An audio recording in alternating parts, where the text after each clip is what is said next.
नमस्कार आपण मानक दत्तस किचन चैनल को स्वागत जनाऊँगी।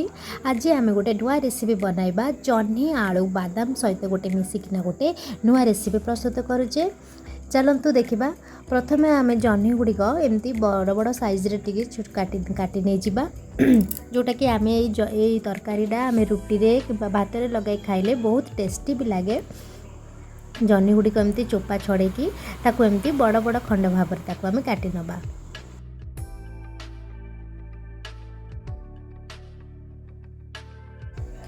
ये मु आलू को भी सेमती छोट छोट खंड करना मु काटी नहीं जहाँद्वारा भी आलूटा सेमती जल्दी सीझी भी जीव। ये मु पैन रे मु तेल गरम करके 5 फुटण मु नहीं जाइए।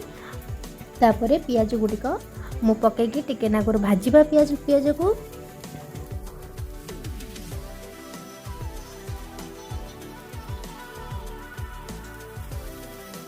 ये मु 2 चामच अदा रसुण पेस्ट मु नहीं जाइए जहाँद्वारा भी स्वादटा आमर भल लगे।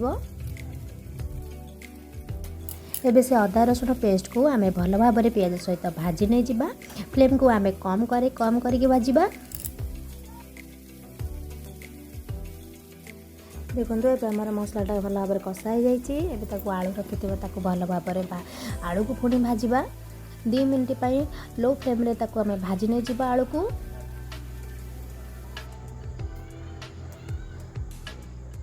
देखो ये आम आलू गुड़िक भाजी भी हो सारी। तेज आम से जह्नी गुड़िक पकईकी भाजी नहीं जावा।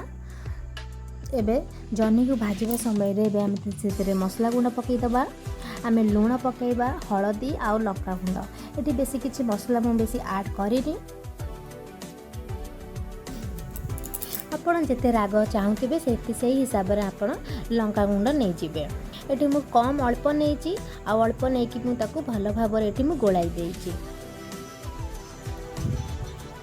तापर मुझे पूर्वर बाटी रखी थी मु बादाम पेस्ट को मुझे देदेछि। आ बादामटा पकेली अल्प मु बादाम नहीं आपड़ चाहिए जदि आपण तरकारी हिसाब से आप बादाम नहीं जीवे। ये मु भल भाव में गोलाई दूची आउ मीडियम फ्लेम रे 2-3 मिनट आम कषिबा।